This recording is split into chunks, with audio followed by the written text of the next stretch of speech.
Charge 5 years లో కాకపోతే అప్పుడు మేము స్టేషన్కి వస్తాం. యూడబ్ల్యూలో చార్జ్ 5 చేసి 2 నెలలు అవుతుంది. కమిషనర్తో మాట్లాడినాము, డీసీపీతో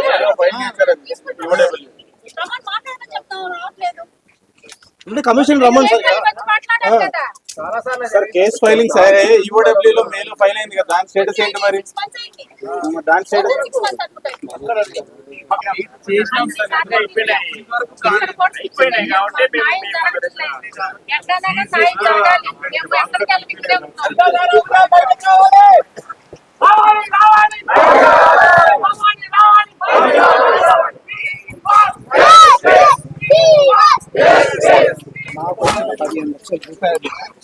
నా బెనిఫిట్స్ 32 సంవత్సరాలు చేసిన తర్వాత వస్తే మా కూతురుకి ఇల్లు ఇప్పిద్దామని వీడికి 5 లక్షలు 5 లక్షలు మళ్ళీ 2 లక్షలు కట్టి మళ్ళీ 2 లక్షలు రివైజ్ అయిపోయింది. హెచ్ఎండిఏ వాళ్ళు చేయడం లేదు, నువ్వు ఇవాళ తీసుకొచ్చి 2 లక్షల రూపాయలు కడితే నీ ఫ్లాట్ ఉంటుంది లేకపోతే ఉండదని బ్లాక్ మెయిల్ చేస్తే సచ్చి చెడి తీసుకొచ్చి 2 రోజుల లోపల కడితే వాడు 3 సంవత్సరాలు 14.5 లక్షలు కట్టాను.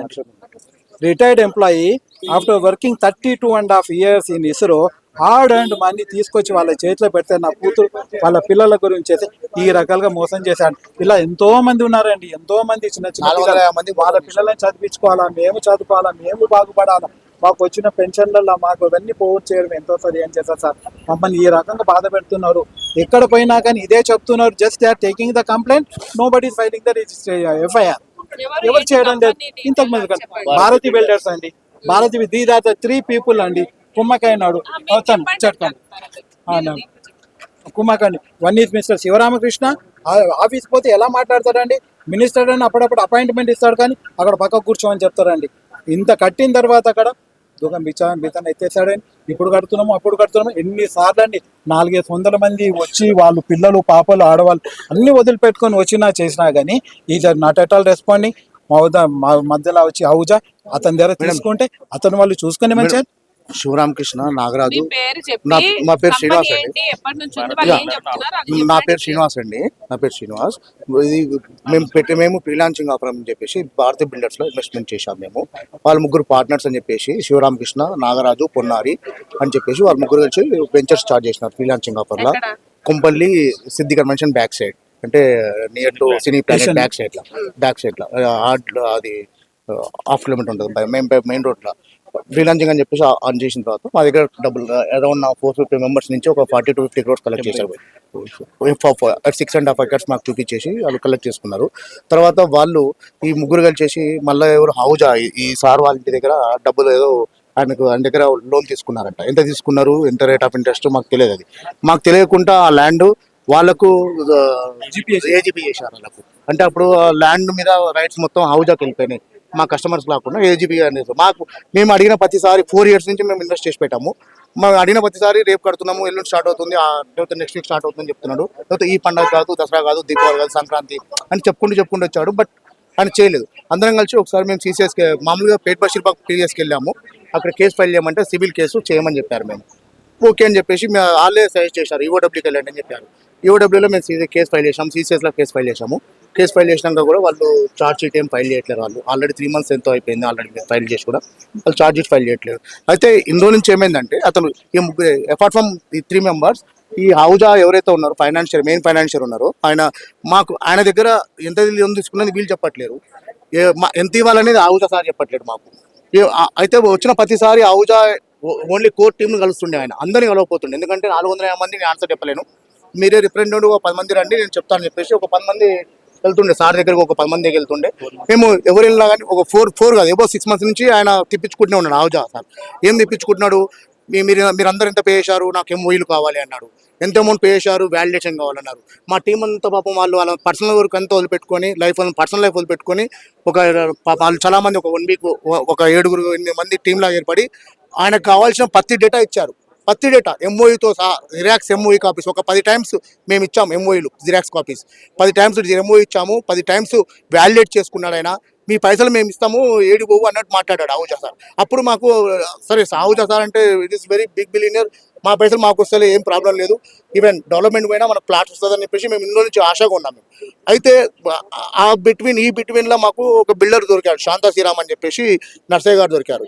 ఆ టైంలో కూడా ఆయన వచ్చినప్పుడు కూడా ఆయన రెడీ అని చెప్పాడు. తర్వాత వాళ్ళిద్దరికి మధ్యలో ఏమైంది తెలియదు.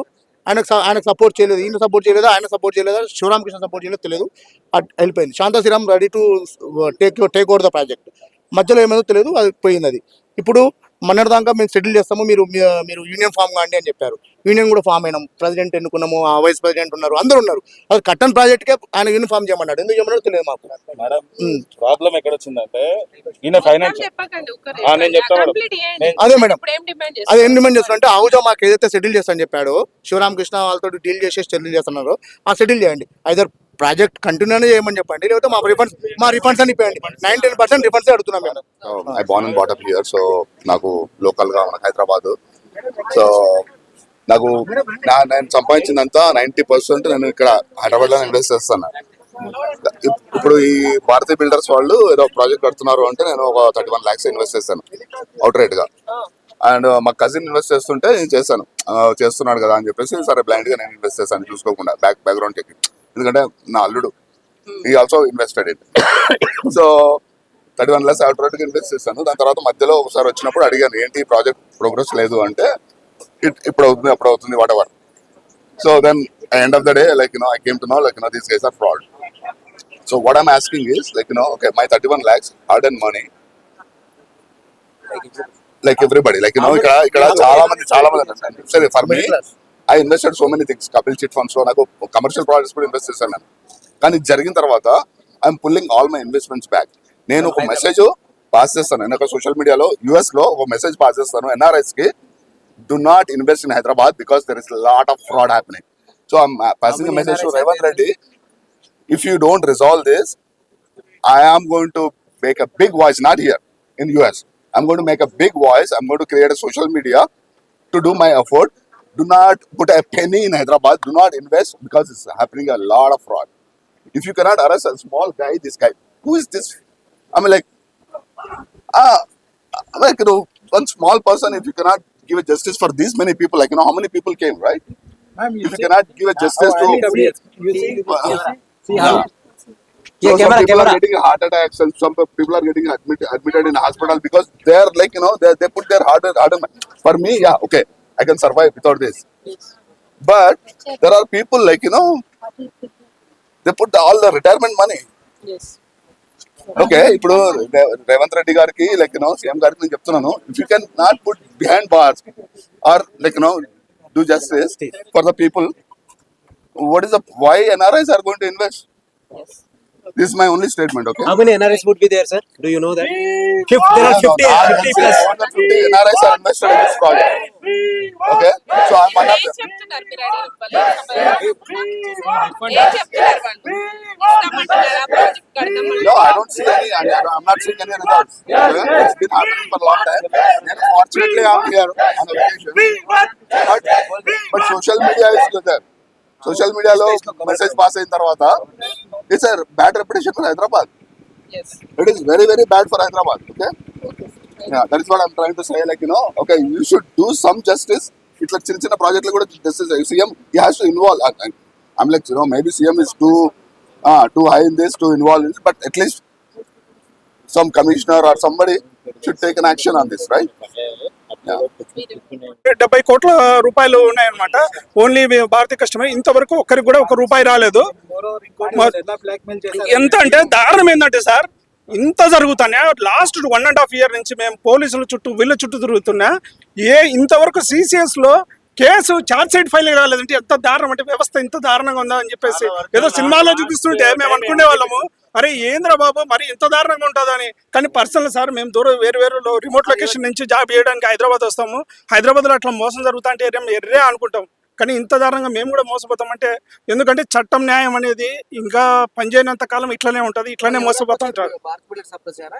భారతీ బిల్డర్స్ ఉంది సార్. లాస్ట్ 2 years నుంచి మేము దీంట్లో ఫిజికల్లీ ఛాలెంజ్డ్ పర్సన్స్ ఉన్నారు చాలా మంది రిటైర్డ్ ఎంప్లాయీస్. వాళ్ళు కూడా మొత్తం మోర్ ఓవర్ గవర్నమెంట్ ఎంప్లాయీస్ ఉన్నారు సార్. ఎంఆర్ఓస్ ఉన్నారు, ఎంపీడీఓస్ ఉన్నారు, మంచి వాళ్ళు ఉన్నారు retired employees.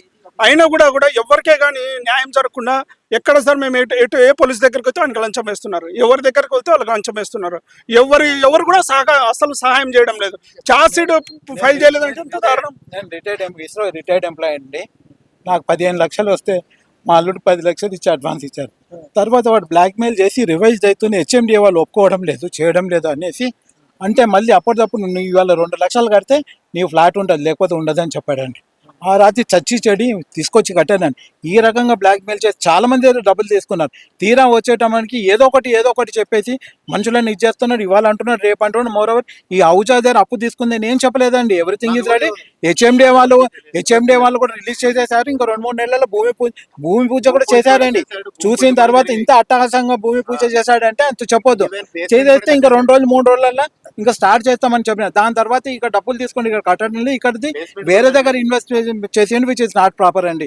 As per constitution ప్రకారం చేయొద్దు. ఇంకోటి ఇవాళ రేపు ఇంతమందిని తిప్పుతా ఉన్నాడండి. భార్య పిల్లలు కొంతమంది అక్కడ పడుకొని చేసిన వాళ్ళు కూడా ఉన్నారు. ఇంత కష్టపడి డబ్బులు తీసుకొచ్చి ఇస్తే ఇప్పటికి చూడండి ఎంతమంది. ప్రొద్దున్న లేచి నేను కొంపేళ్ళు నుంచి నేను కనీసం ఒక 40-45 నిమిషాలు తిరుక్కుంటూ అడ్రస్ వెతుక్కుంటూ వచ్చినానండి. ఈ రకంగా అభ్యర్థి పెడుతున్నాడు. మన గవర్నమెంట్, పోలీస్ డిపార్ట్మెంట్ ఏం చేస్తాం, గవర్నమెంట్ ఏం చేస్తాం, ఇంతమంది ఇబ్బంది పడుతున్నారండి. కోట్ల రూపాయలు వాడు న్యాయం జరగాలి, which is not correct. And I on the behalf of the all our customers I request the media, please sir మీరు ఎక్కువగా పబ్లిసిటీ చేసి మాకు న్యాయం చేసేటట్టు చూసే మీకు 100 దండాలు సార్. వాళ్ళ పిల్లలు మా పిల్లలు అన్ని వ్యవస్థలు ఓన్లీ మీడియా మీదనే మాకు నమ్మకం ఉంది.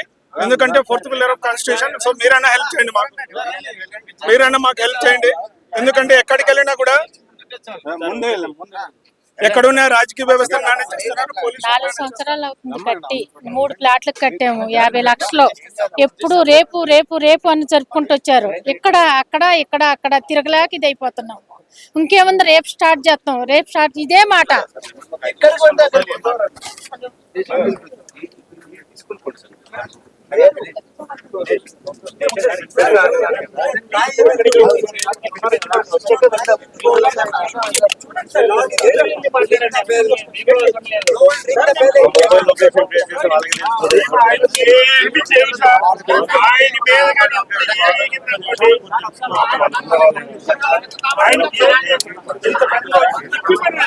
అవుతాగా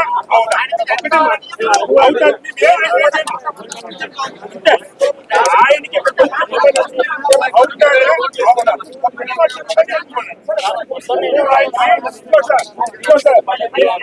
కూడా ఏమి అనవండి, ఏమి చెయ్యము, ఏమనము. వస్తాడు ఆయన, ఎక్కడ ఉంటాడు, మేము ఇటు ఉంటాం.